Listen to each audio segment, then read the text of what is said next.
Merci beaucoup tout le monde d'être venu. Je suis très heureux d'être ici avec le député Baldinelli qui représente la région de Niagara. Mes amis, après 8 ans de Justin Trudeau, ici à Niagara, il y a 4500 familles qui attendent un logement abordable. Ça prend 21 ans pour obtenir un appartement d'une chambre abordable pour un adulte. Ça prend 12 ans pour un aîné d'avoir accès à un appartement d'une chambre.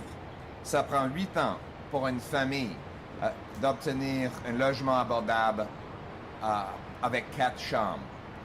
C'est ridicule. En plus, on voit que c'est un problème qui est unique pour le Canada. Unique pour le Canada parce qu'on voit aux États-Unis que le coût de logement est à peu près le moitié qu'ici. On voit, juste en regardant sur l'Internet, des prix des maisons pour acheter. La maison ici, sur le côté canadien, à 3047 St. Patrick Avenue, ça coûte 550 000 $. Pour une maison du côté américain, ça coûte, dans les dollars canadiens, 217 000 $ pour une grande maison. Donc, le côté canadien, vous pouvez avoir une petite maison qui doit être détruite et rebâtie pour 550 000 $. Du côté américain, ça coûte 217 000 $ pour une grande maison avec un cour et un champ et beaucoup d'espace.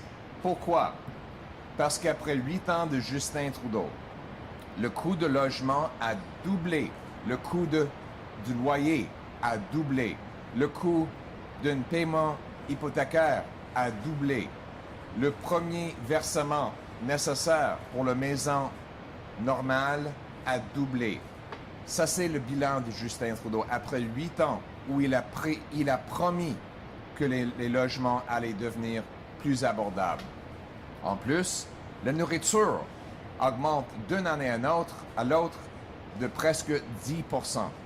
C'est le résultat direct des politiques inflationnistes de Justin Trudeau. Les déficits, l'impression de l'argent et le taxe carbone qui coûte plus cher aux fermiers et aux camionneurs, donc ça coûte plus cher à tous les gens qui doivent acheter de nourriture. Assez, c'est assez. Tout semble être brisé au Canada après 8 ans de Justin Trudeau. Les réfugiés sont jetés dans la rue. La criminalité est en hausse.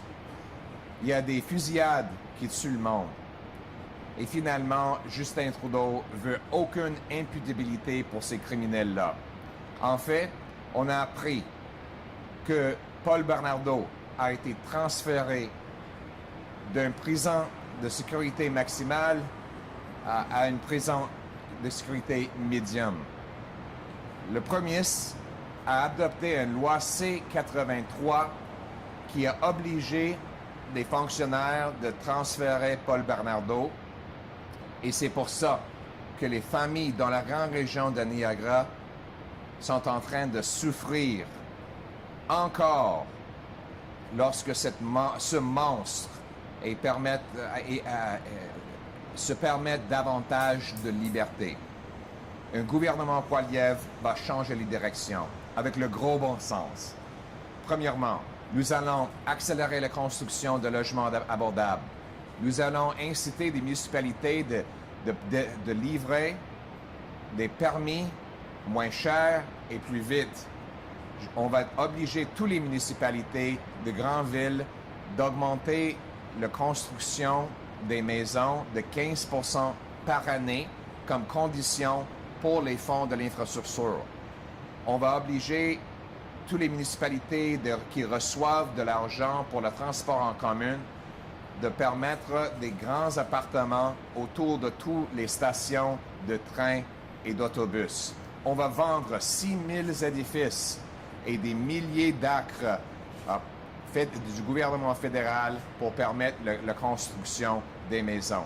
Il nous faut des millions de nouvelles maisons d'ici 2030 pour permettre les jeunes d'avoir accès aux maisons, comme c'est le cas aux États-Unis, comme c'est le cas dans d'autres pays. Les Canadiens ont besoin et devraient avoir le droit d'un logement abordable, et seulement le gouvernement Poilievre, avec le gros bon sens, va le permettre.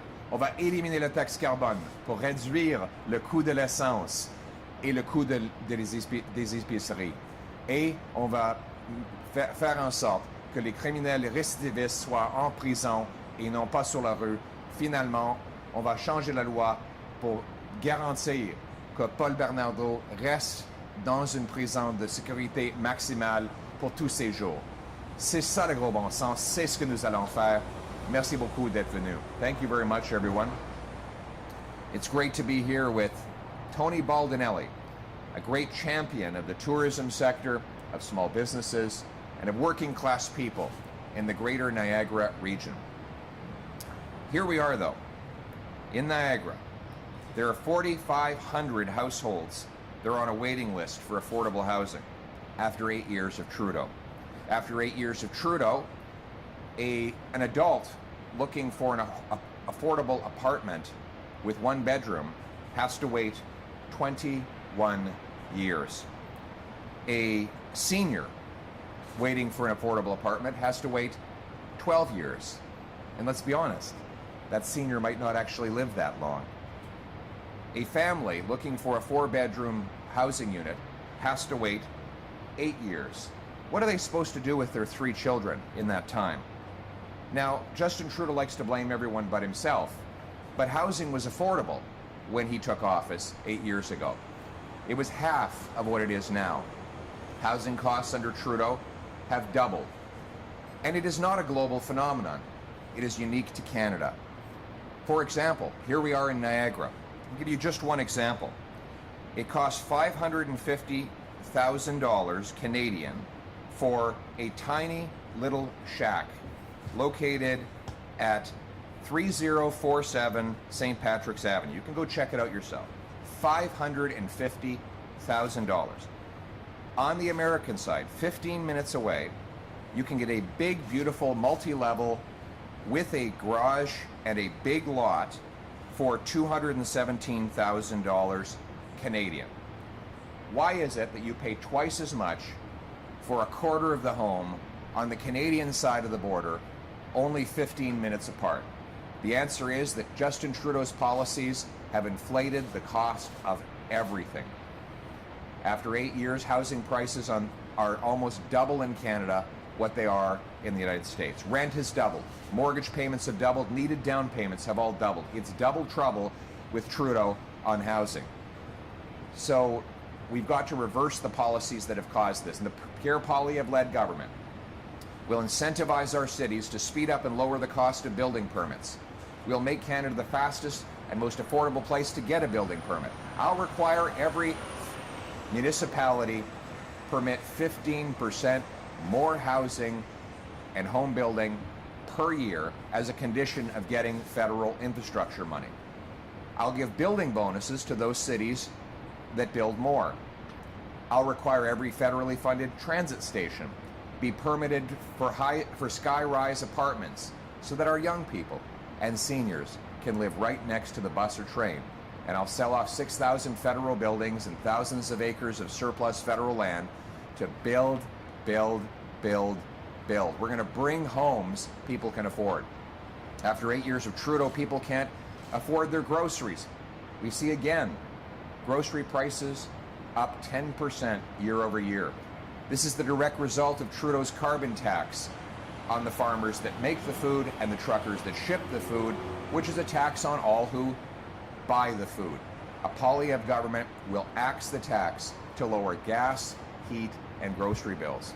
We'll cap government spending to balance the budget and bring down inflation and interest rates. And finally, we'll bring home safety. After 8 years of Trudeau, crime is raging in our streets. Tragically, we saw a young mother hit by a stray bullet from the gun of a repeat offender who had violated 16 probation orders And yet under Trudeau's catch and release system, he was free to go kill another person. We need to end catch and release and bring jail, not bail, for repeat violent offenders. Finally, to the families and loved ones of the victims of Paul Bernardo, it is outrageous that you continue to suffer, that you learned roughly a month ago that Bernardo was transferred to a medium security prison from a maximum security prison, given more freedom, more human interaction, and more opportunity to do harm. You deserve to have this chapter behind you, but Trudeau forces you to relive it each and every day. Trudeau's law, C-83, requires the public servants put prisoners in the least restrictive conditions, including mass murderers like Bernardo. I'm calling on the government to repeal C-83 and replace it with a law that keeps mass murderers in maximum security prisons. And I'm very pleased that Tony Baldinelli has introduced a bill to require mass murderers stay in maximum security prison. All Trudeau has to do is pass it to put Bernardo back in a max security prison where he should live out every last miserable day of his life. It's common sense. Let's bring homes people can afford. Let's bring food and other essentials that people can buy. Let's bring powerful paychecks, and let's bring home safety to our people. Thank you very much. Okay, we'll have time for 5 questions from the floor. Hi, Mr. Poilievre. Good Hi to there. see you. Good to see you. Thank you. In terms of housing prices, what role has the Bank of Canada played here, keeping prices low for an extended period and now pushing them up, making houses unaffordable for many people? What role has that played, and what would you do about the Bank of Canada? Is this the time to reassess the role of the Bank of Canada and its effect on the economy? Thank you. The Bank of Canada, because of the political interference of Justin Trudeau, artificially inflated housing prices over the last 3 years. So let's look at the facts. The Bank of Canada has printed $600 billion of brand new cash in 3 years. We had the total money supply was $1.8 trillion in 2020. Today it's $2.4 trillion. That's a $600 billion or 32% increase. More money in the financial system, lent out in exorbitant mortgages, bid up housing prices. Now, you don't have to take my word for it. You just have to go to the Bank of Canada's own report, which showed that housing prices were actually starting to decline in spring of 2020 when the Bank of Canada started buying up federal bonds in the Government of Canada, which flooded the financial system with cash. That cash was lent out mostly to wealthy investors, and that bid up the cost of housing right across the country. Fast forward to present, the inflation that this money printing caused then necessitated the bank raising interest rates. So the same people who were forced into overpaying for real estate and taking on massive mortgages to do it were then hit with the sudden and unexpected uppercut of the fastest increases in interest rates ever in the history of Canada. Trudeau said to Canadians, borrow as much as you want, interest rates will be low for long. You don't have to worry about it. Well, surprise, now all these families risk losing their homes and declaring bankruptcy. The problem was the Bank of Canada never should have printed that money. Printing money causes inflation, especially house price inflation. And that is what helped contribute to this massive crisis we have today. That's why I said I will replace the Governor of the Bank of Canada with someone who will keep inflation low and protect the purchasing power of our money. I want an independent central bank, not controlled by the Prime Minister's office like we have now. We want a central bank that will have one mission: low and stable prices. That's what we had for 25 years before Justin Trudeau, and that is what we will have when I'm Prime Minister. Thank you. Supplementary? Are you local to this area? Yeah. Yeah, but give him a supplementary. Yeah. You say you'd require municipalities to increase housing construction by 15%. The municipalities are under provincial jurisdiction. Yes. How would you do that as the federal government? I would make it a condition of federal infrastructure money. So the federal government spends tens of billions of dollars on municipal infrastructure. And I will link those federal dollars to housing completions. Let me just talk about the rationale briefly. The reason our housing is so expensive is because we're the second slowest place in the OECD to get a building permit. According to the CMHC, in a report just 10 days ago, Toronto is the second slowest, Vancouver is the slowest place to issue a housing permit. Coincidentally, Toronto and Vancouver are the most expensive markets. We have the fewest houses per capita in the G7, even though we have the most land to build on. That is because of local bureaucracy that adds delays, fees, charges, lawyering, consultants, and all those costs add up to $1 million per home in Vancouver, $400,000 per home in Toronto, hundreds of thousands of dollars in extra costs for every single home. That's the supply problem we have. So I'm saying to big cities, you have to speed up and lower the cost of permits, or I will withhold federal infrastructure money. However, those that beat my 15% target to permit more home building will get a bonus. They'll get extra federal money to incentivize more home building, and will require every federally funded transit station be permitted for high sky-rise apartments so that our young people and our seniors can live right next to the bus or train. Thank you. Okay, next question. Martin Trainer, CBC News. Is it time for BC port workers to be legislated back to work? En français, s'il vous plaît, as well. Oui. Thank you very much. Look, this strike is an example of Justin Trudeau's total incompetence.